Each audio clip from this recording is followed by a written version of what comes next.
Your neighbors are going to walk past your yard this summer and stop dead in their tracks, not because you have a bigger budget, not because you hired someone, because you made one planting decision this month that they didn't. Here's what most people don't realize. The yards that look professionally landscaped, the ones people slow their cars down to look at, they didn't get that way from hard work and big spending. They got that way because someone figured out which plants do the work themselves, plants that spread on their own, come back every single year, multiply into free plants while you're doing absolutely nothing. That is this list. 12 perennials that go in the ground right now, build all summer, and reward you with more color, more life, and more beauty every season from here forward. No restarts, no replacements, just a yard that keeps getting better. Let's get into it. Plant 1. Creeping Phlox. Picture a waterfall, but instead of water, it's electric pink, bright white, deep magenta, and soft lavender cascading down a slope, over a wall, or along a pathway edge. That is creeping phlox, and nothing else on the market does what this plant does. Phlox subulata is hardy in zones 3 through 9, covering nearly every gardening region in the country. It spreads outward by 2 feet or more every season through trailing stems that root wherever they touch soil. No help from you, no intervention. It just grows. The foliage stays evergreen all year, so your garden holds structure even in January. Here is what most gardening content never mentions. A slope covered in creeping phlox never needs mowing again. Municipalities plant it on highway embankments specifically to eliminate erosion and eliminate maintenance permanently. That problem slope in your yard, the one you've been fighting or ignoring for years, is this plant's perfect home. Plant in full sun to light shade in well-draining soil. One light shear after bloom keeps it dense and drives stronger spread next season. Plant 2. Daylily. This plant grows in Alaska. It grows in Florida. It grows in the Arizona desert and the Minnesota frost. Hemerocallis is hardy in USDA zones 1 through 11, the entire country, every single state. Over 80,000 cultivars exist. Deep burgundy, soft peach, bright orange, pale lemon, rich purple, vivid red, and bicolors that look almost too good to be real. Plant a mix of early, mid-season, and late varieties, and you get continuous bloom from early summer all the way through mid-fall. Every 4 to 5 years, divide the clump. One plant yields 10 to 15 divisions. At $10 each at any nursery, one original daylily eventually produces over $100 worth of free plants from your own yard. That is not gardening, that is investing. Mass-planted, they shade the ground so completely that weeds simply cannot establish. Highway departments use them on roadsides across America for exactly this reason. One hard warning: daylilies are acutely toxic to cats, every part of the plant including the pollen. Cat owners, skip this one entirely or fence it off. Dog owners, you're fine. Plant 3. Bee Balm. If you have never had a hummingbird hover 2 feet from your face while sitting in your own backyard, this is the plant that makes that happen. And once it happens once, you will never garden without Bee Balm again. Monarda is hardy in zones 3 through 9. The tubular flowers in blazing red, deep pink, rich purple, and white are not just beautiful. They are biologically engineered for hummingbird feeding. Their beaks fit perfectly inside. Monarchs visit. Tiger swallowtails visit. Bumblebees work it constantly. One planting of Bee Balm supports more wildlife species than almost anything else on this list combined. Here's the part that genuinely surprises people. Bee Balm is in the mint family. The leaves brew into a tea that tastes remarkably like Earl Grey, specifically that bergamot note. You're growing a wildlife sanctuary and a functional kitchen herb at the same time. Choose mildew-resistant cultivars, Jacob Klein for deep red, raspberry wine for rich pink. Both perform beautifully across most American growing zones.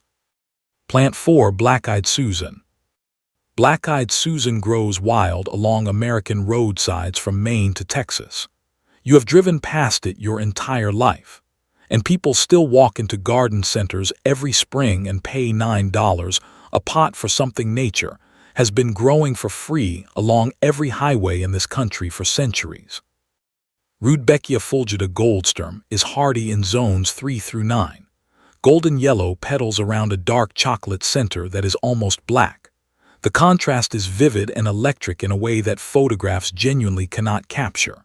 You have to see it catching afternoon light to understand why people stop their cars to look at it. And it blooms from July all the way through October, right when most summer gardens are exhausted and browning out. When your neighbors' yards look tired in August, yours is still going strong. NG. University studies confirm goldsturm specifically blooms longer and more prolifically than the standard species. This is documented horticultural research, not seed catalog language. Leave the seed head standing through winter. Goldfinches, sparrows, and chickadees feed on them from October straight through February. Your garden feeds wildlife for free all winter long.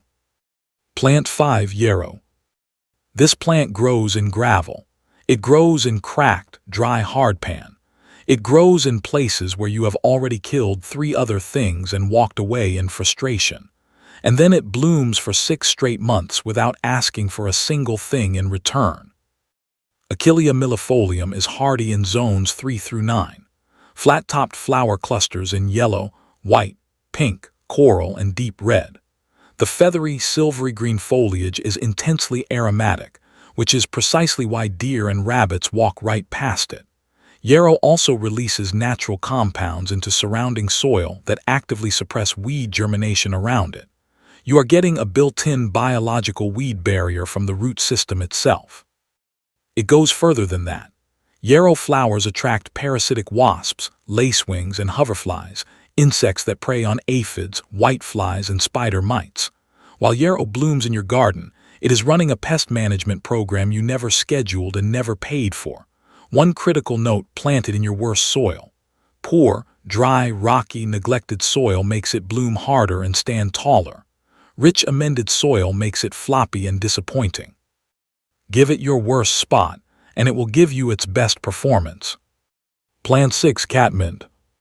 If deer have eaten your garden 2 years running, and you are done being patient about it, this is the plant you needed before you ever spent another dollar on something that was going to become a deer's breakfast by morning.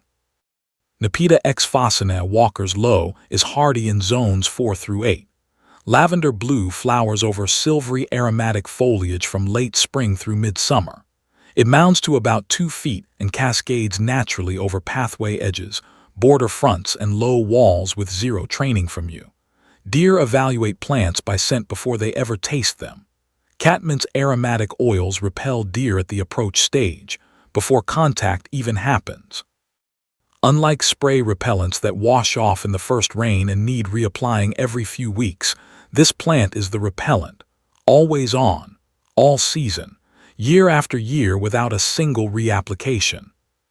Cut it back by half after the first bloom flush ends. Wait 3 weeks. It comes back fuller than before and delivers a complete second wave of flowers through late summer. 2 full bloom seasons from one plant in 1 year. Professional landscape designers who charge hundreds of dollars an hour reach for catmint constantly. Now you know exactly why. Plant 7 Hardy Geranium. This is the most underused spreading perennial in American home gardening right now. Experienced gardeners have it in every border they own and quietly don't talk about it much, because part of them likes that their neighbors don't know what it is. This is not the annual geranium from every gas station parking lot and big box store entrance every spring. That is a pelargonium. It dies at first frost and needs replacing every single year.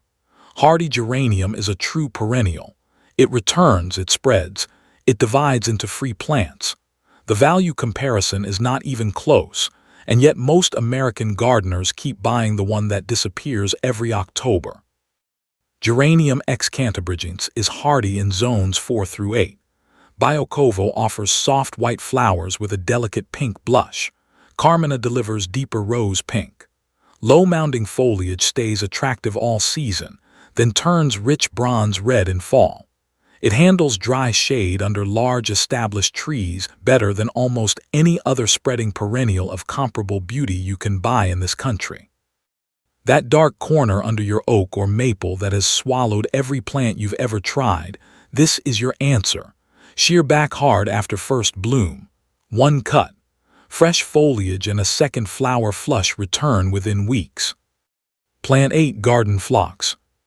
There is one plant on this entire list you will smell before you see it, not from a few feet away, from across the yard. On a still summer evening standing near your back door, you will catch that fragrance before you even look up to find where it's coming from. That moment is why gardeners have grown this plant continuously for over 100 years. Phlox paniculata is hardy in zones 4 through 8. Large dome-shaped flower clusters sometimes 6 inches across, packed with florets in pink, purple, deep red, pure white, and striking bicolors. It blooms mid to late summer, precisely when the spring flush is finished, and your garden needs something to step forward and carry it through to fall. On a still evening, that fragrance carries 30 feet. It fills outdoor seating areas. It comes through open windows into rooms you're not even in. To eliminate the one issue that gives garden phlox a bad reputation, powdery mildew, simply choose resistant cultivars. David for pure clean white, Robert Poor for vibrant purple pink, Gina for soft lavender pink, with mildew resistance verified in university performance trials. Cut the stems and bring them inside. Garden phlox in a vase fills an entire room with fragrance for a full week. Plant 9. Goldenrod. Millions of Americans have blamed this plant for their fall allergies for decades. They are wrong. Completely, scientifically wrong. And that one widespread mistake has kept one of the most ecologically valuable native plants in North America out of home gardens for an entire generation. Goldenrod blooms at the same time as ragweed. Ragweed is the actual culprit. Ragweed produces lightweight airborne pollen that enters your sinuses. Goldenrod produces heavy, sticky pollen carried exclusively by insects. It physically cannot become airborne. Goldenrod has never caused a single allergy attack. It simply bloomed nearby while ragweed did the damage and got the blame. Solidago rugosa fireworks is hardy in zones 4 through 9. The name is not an exaggeration. Flower stems arch outward in long, graceful sprays covered in tiny golden flowers that radiate in every direction exactly like fireworks frozen mid-explosion. It blooms September through October, precisely when most perennials have already peaked, and options are thin. Goldenrod fills that late-season gap with bold golden color right before the first frost. It supports over 100 species of native bees, butterflies, and beneficial insects. Growing it is one of the most direct contributions a home gardener can make to the local ecosystem. Plant 10. Lamb's Ear. Stachys byzantina is hardy in zones 4 through 8. The leaves are covered in a dense layer of soft, silvery white woolly hair that feels exactly like its name. Children stop when they pass it. Adults stop. Visitors who have never gardened a day in their lives reach down without being invited to. It is one of the very few plants that creates a physical sensory memory in people. That memory brings them back to your garden. Beyond the texture, the silver-white foliage acts as a living color amplifier. It makes purple flowers deeper, pink flowers softer, red flowers more vivid and saturated. Landscape designers use it to make every surrounding plant perform better visually. You are not just planting lamb's ear, you are upgrading every plant near it. That same dense hair structure dramatically reduces moisture evaporation from the leaf surface, making lamb's ear one of the most genuinely drought-engineered plants available to American gardeners. Plant it as a flowing silver edge along pathways, as ground cover between taller perennials, or as a ribbon connecting color groupings that would otherwise look unrelated. It visually unifies a border and makes the whole planting feel intentional and designed, while requiring almost nothing from you in return. Plant 11. New England Aster. Every plant on this list earns its place through summer. This one earns its place in October. When everything else is browning out, slowing down and surrendering to fall, New England aster explodes into the richest, most saturated color in your entire yard. Symphyiotrichum nova anglii is hardy in zones 3 through 8. Deep violet purple, rich lavender, bright pink and pure white flowers with golden yellow centers that glow in lower autumn light. The color does not wash out in fall the way most plants do. It deepens. It saturates. It performs in September and October with the same intensity that summer plants perform in June. That is extraordinarily rare. Asters are among the last reliable nectar sources available to monarch butterflies before their full migration to Mexico. Research from Monarch Watch documents New England aster as a critical fueling station on the eastern and central monarch flyways. Growing it is one of the most concrete things a home gardener can do for monarch survival. In late May or early June, pinch every stem back by half. In late June, pinch back by half again. 2 pinches. That is all. Skip this step and you get a plant that flops and underperforms. Do it, and you get a fall spectacle that stops people on the sidewalk. Plant 12, purple coneflower. If there is one plant that belongs in every American garden regardless of zone, style, or experience level, this is it. Echinacea purpurea is hardy in zones 3 through 9. Rosy purple petals surrounding a raised, spiky orange-brown center cone that looks almost architectural. It blooms from early summer all the way through fall and does it in full sun with almost no water once established. The wildlife value is extraordinary. Bees and butterflies work the blooms all summer long. When flowering ends, the seed cones stand through winter and goldfinches feed on them daily. You are providing food and habitat through every season from a single plant. Coneflower spreads through cell. F-seeding reliably. You plant 3 this season, and by year 3 you have a full sweeping drift that looks like it cost you a fortune and took a professional to design. It also pairs with everything. Black-eyed Susan behind it, catmint in front of it, goldenrod beside it in late summer. Coneflower is the connective tissue of a perennial border. It ties the whole planting together and makes every combination look intentional. Choose Magnus for oversized blooms and exceptional vigor, or White Swan if you want to break from purple and create contrast in a mixed border. Why right now is the window that matters. Planting now means roots go into warm soil with weeks of moderate temperatures ahead before peak summer heat arrives. That establishment window, those 6 to 8 weeks of warm but manageable conditions, is where long-term performance is built. Roots that establish now go deep. Plants that go deep survive drought, resist heat, and spread aggressively the following season. Wait until midsummer and those same plants are trying to establish in hot, dry, stressed conditions while simultaneously pushing growth above ground. They survive, but they don't thrive. And first season establishment determines everything about long-term performance. 3 rules before you plant a single thing. Rule 1. Fix drainage first. Dig a hole 1 foot deep, fill it with water. If it hasn't drained completely within an hour, you have a drainage problem that will undermine every plant on this list. Fix it with coarse sand and compost worked deeply into the soil, or build raised beds above the problem area. Do it once, do it right. Rule 2. Division is free money. Every plant on this list can and should be divided every 3 to 4 years. One mature clump yields $50 to $150 worth of free plants in a single morning. You should never buy twice a plant you already have growing. Rule 3. Leave the seed heads standing in fall. They feed goldfinches and sparrows through winter. They provide overwintering habitat for the beneficial insects your garden depends on. They reseed your plants for free while the ground is frozen. The tidiest fall garden is often the least alive one come spring. You now have 12 plants and a complete framework for a yard that builds itself, feeds itself, and gets better every single season without starting over. That is not a wish. That is a plan. A real, specific, actionable plan.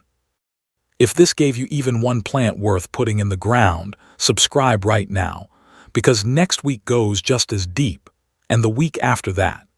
Every week on this channel is real plant knowledge, real zone-specific guidance, real information that saves you money and transforms how your yard performs. Before you go, drop one comment. Tell me which of these 12 you're planting first, and tell me your zone or state. I read every single one. I respond to as many as I can, and your answers shape what this channel covers next. The window is open right now. Go plant something.